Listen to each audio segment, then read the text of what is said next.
Assalamualaikum warahmatullahi wabarakatuh. Perkenalkan, nama saya Nisa Nur Aini dengan NIM 432191110183 dari Universitas Mercu Buana jurusan S1 Akuntansi Fakultas Ekonomi dan Bisnis.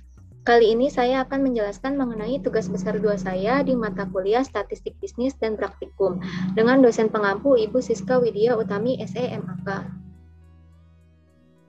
Kali ini saya akan melakukan pengujian sebuah data sekunder dengan uji asumsi klasik, di mana uji asumsi klasik ini dibagi menjadi uji normalitas, uji heteroskedastisitas, uji multikolonialitas, dan uji autokorelasi. Langsung saja kita melihat tabulasi data sekunder. Di sini ada emiten dari tahun 2014 hingga tahun 2015, di mana variabel dependennya yaitu Y, return saham. Kemudian variabel independennya ada X1 dengan ROA, X2 dengan arus kas, dan X3 dengan size. Kemudian dalam data Excel ini kita langsung pindahkan saja ke aplikasi SPSS. Caranya kita klik File, klik Open, klik Data. File, Open, Data. Kemudian kita klik Format Excel, kemudian kita open. Kita klik OK. Kemudian, jika sudah seperti ini, kita sesuaikan saja. Kita klik variable view, untuk tahun, kita labelkan tahun, dan emiten juga begitu. Untuk desimal, kita nolkan saja. Untuk tahun, kita nominalkan saja. Untuk ini kita gunakan X1 ROA underscore ROA, X2 underscore arus kas, X3 underscore size, Y underscore return underscore saham. Kemudian jika sudah dirasa cocok, kita kembali ke data view untuk melakukan uji yang pertama, yaitu uji normalitas. Uji normalitas ini dilakukan untuk menguji apakah pada suatu model regresi, suatu variabel independen dan variabel dependen ataupun keduanya mempunyai distribusi normal ataupun tidak normal. Langkah-langkah uji normalitas yaitu kita bisa klik Analyze, Regression, kemudian Linear. Untuk di bagian dependen, kita klik Y, kemudian pindahkan ke bagian dependen. Untuk independennya kita klik X1 ROA, X2 arus kas, dan X3 size. Kemudian kita klik Save. Kemudian pada menu Residuals, kita klik Unstandardized. Kemudian kita klik Continue. Kemudian kita klik OK. Di sini kita bisa melihat adanya variabel baru yaitu bernama res1. Kemudian kita klik Analyze. Kemudian kita klik Non-Parametric Test. Kita klik Legacy Dialogs. Nah, terus kita klik 1 sampai KS. Kemudian pindahkan variabel yang tadi yang sudah kita buat ke dalam tes variabel list. Kemudian kita klik OK.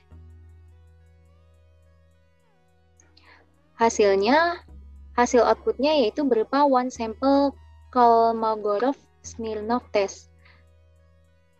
Kemudian kita copy saja untuk langsung kita pindahkan ke hasil uji asumsi klasik.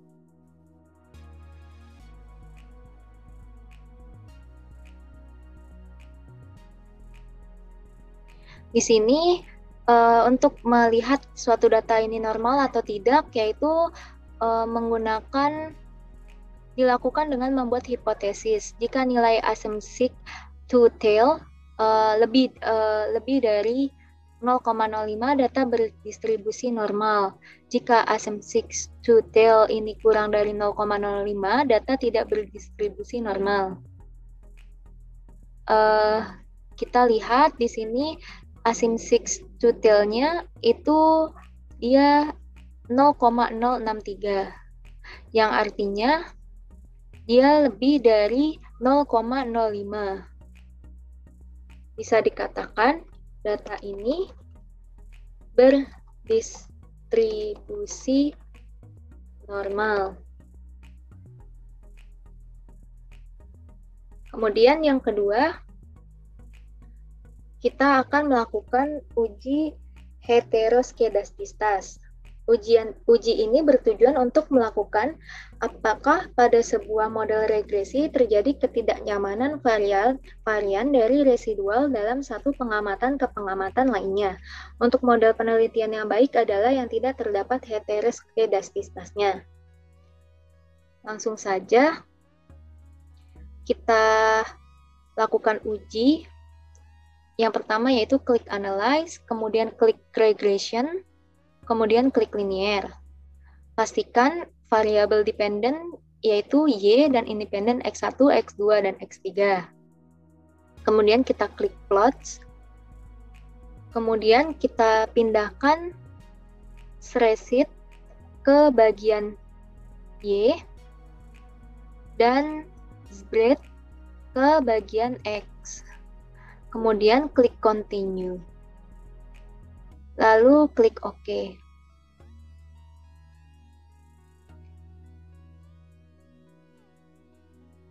Hasil outputnya yaitu berupa grafik scatter plot. Ini kita copy saja, kemudian kita langsung pindahkan ke sini. Di sini bisa dilihat dasar pengambilan keputusan yaitu dapat dilihat dari grafik scatter plot antara nilai prediksi variabel terkait. Dependent yaitu spread dengan residualnya spreadsheet. Apabila tidak terdapat pola tertentu dan tidak menyebar di atas maupun di bawah angka 0 pada sumbu Y, maka dapat disimpulkan tidak terjadi heteroskedastistasnya. Di sini bisa kita lihat tidak ada pola tertentu dan titik-titik ini menyebar satu sama lain. Kemudian kita bisa simpulkan bahwa data ini normal dan tidak terjadi heteroskedastistas.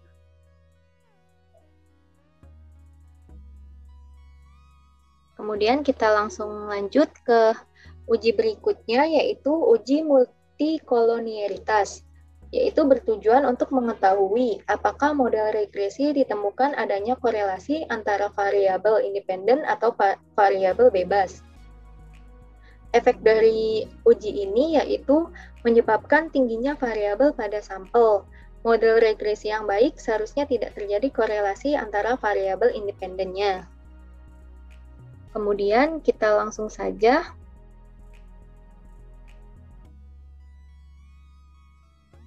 kita pertama klik analyze, kemudian kita klik regression, kemudian kita klik linear.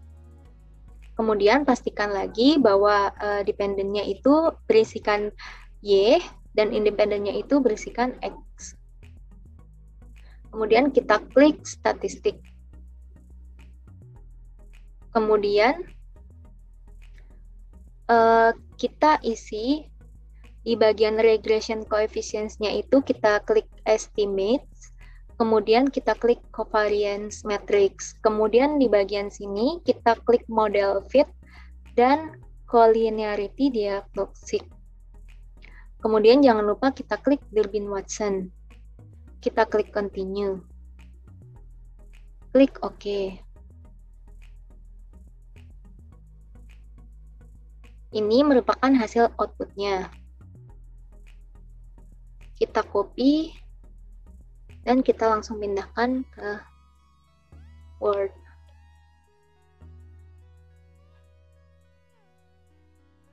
Di sini dasar pengambilan keputusan yaitu dapat dilihat dari nilai toleransi dan nilai variance inflation factor atau VIF. Jadi nilai tolerance rendah sama dengan nilai VIF tinggi, dikarenakan VIF sama dengan 1 per tolerance, dan menunjukkan terdapat koliniaritas yang tinggi. Nilai yang umum dipakai untuk menunjukkan adanya multikoloniaritas yaitu adalah dengan nilai tolerance kurang dari 0,10 atau sama dengan nilai VIF lebih dari 10.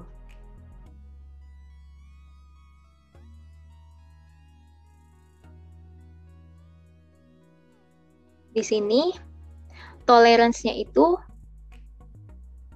nilai toleransinya itu kurang dari 10, 0,10. Di sini kita lihat ini nilai ini semua toleransi di sini ini kurang dari 0,10.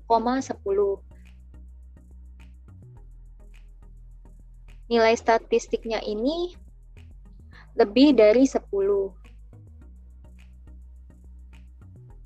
Berarti data ini bisa dikatakan normal.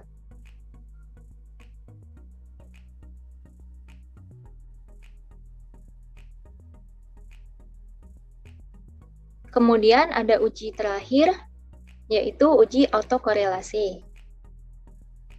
Uji autokorelasi dapat muncul karena observasi yang berurutan sepanjang waktu yang berkaitan satu sama lainnya.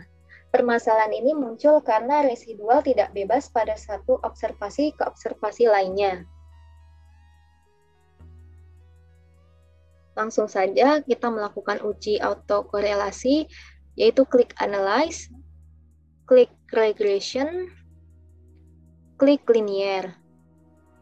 Kemudian kita pastikan dependent Y, return saham, dan independent X1, X2, X3. Kemudian kita klik statistik. Lalu caranya sama ya seperti tadi, yaitu regression coefficients. Di sini kita klik estimates, kemudian kita klik covariance matrix. Kemudian untuk model fit-nya kita klik juga, dan untuk collinearity diagnosis kita klik juga. Kemudian kita klik Durbin-Watson. Kemudian kita klik continue. Kemudian OK. Nah, di sini sudah terdapat outputnya, yaitu berupa model summary ini ya. Kemudian kita copy. Kemudian kita langsung pindahkan ke Word.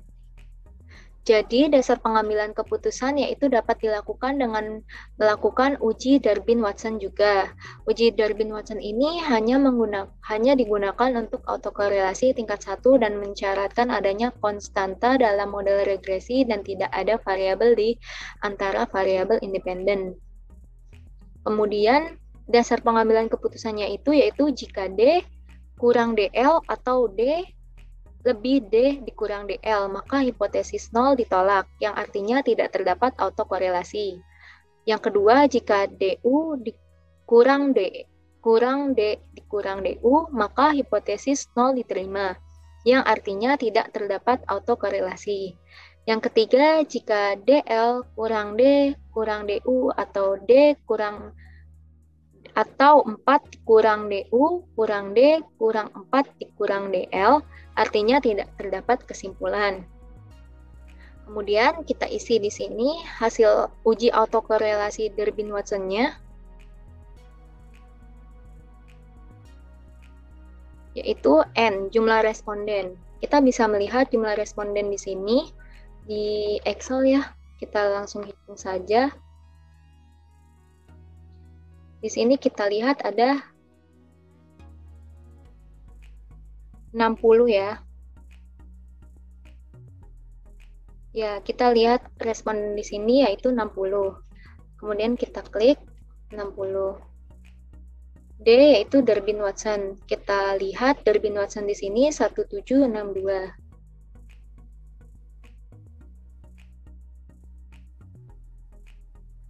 Kemudian kita lihat DL ini terdapat dalam tabel Durbin-Watson. Kita buka dulu tabelnya.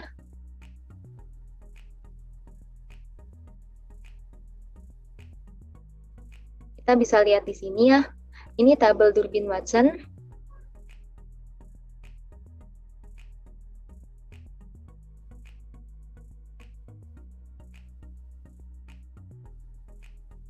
Di sini ada K sama dengan 1, K sama dengan 2, K sama dengan 3, K sama 4, sama dengan 4, dan K sama dengan 5.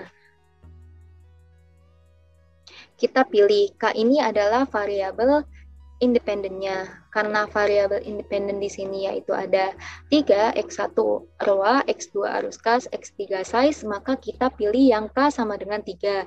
Kemudian di sini adalah jumlah dari respondennya. Kita karena jumlah responden kita itu ada 60, maka kita pilih yang 60 di sini. 60 dan K3 DL 60. Kita cari ya.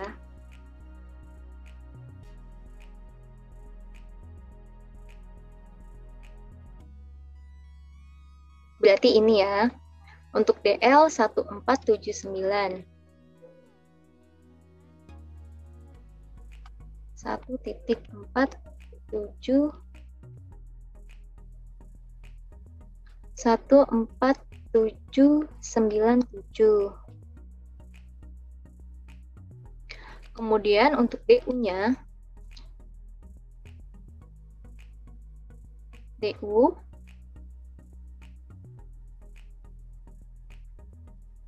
60 ini ya, 16889. 16889.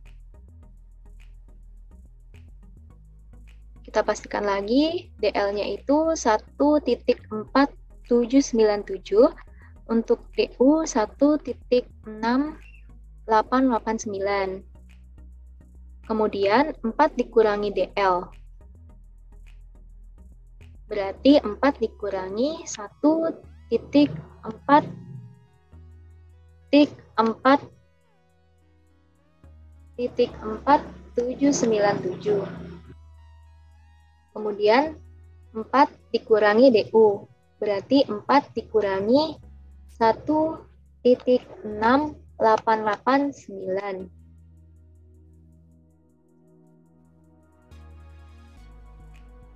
Kita kurangi ya.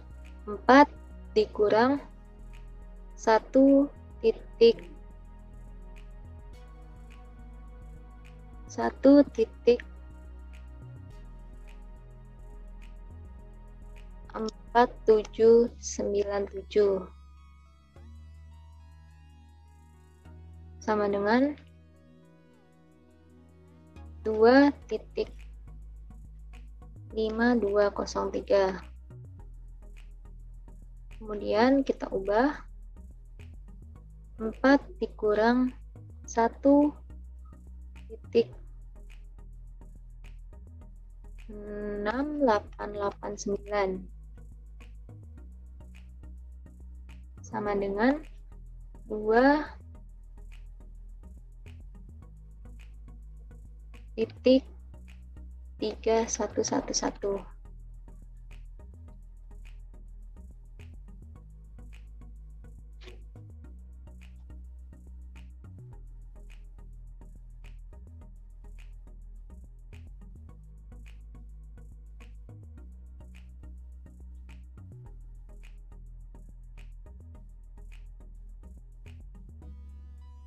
Kemudian jika sudah, kita bisa mengambil kesimpulan untuk dasar pengambilan keputusan ini, kita kan maunya ini tidak terdapat autokorelasi ya, maka kita akan mengambil dasar pengambilan yang kedua terlebih dahulu, yaitu DU kurang DE kurang 4 dikurang DU. Yang berarti sama dengan DU 1.6889. Ini berarti dia kurang dari D 1762. Kurang dari 4 dikurang DU, yaitu 2.311.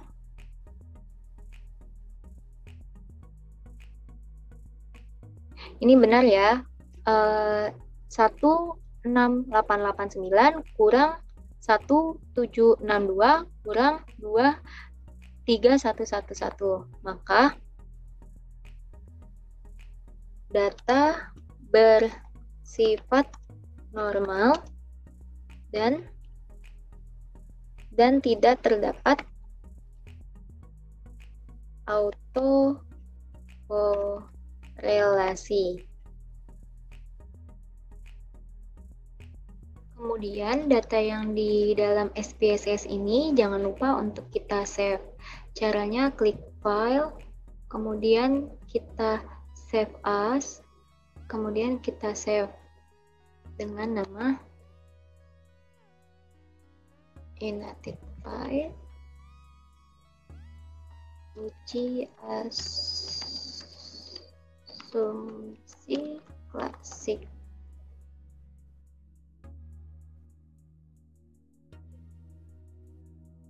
Kita save dengan format SPSS.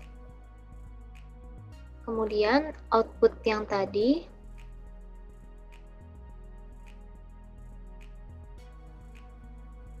output ini kita save juga, sama caranya sama, yaitu kita klik file, kita save as, kemudian kita save di dokumen yang ingin, di tempat yang kita inginkan.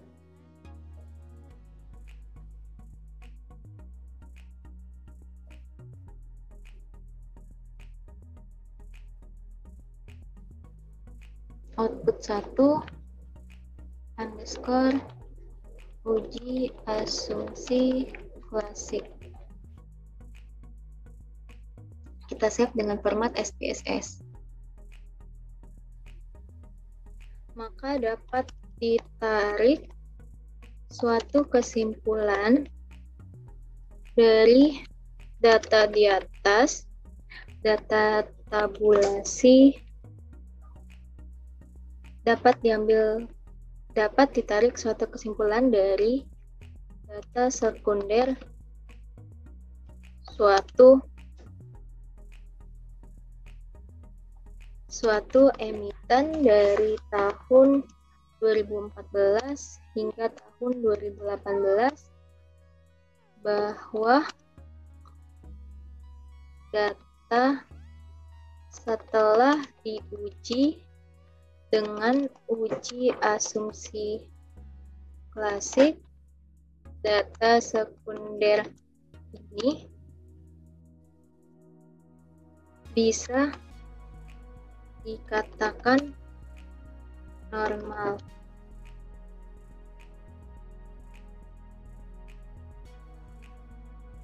Demikian tugas dari saya. Semoga video kali ini bisa membantu. Terima kasih.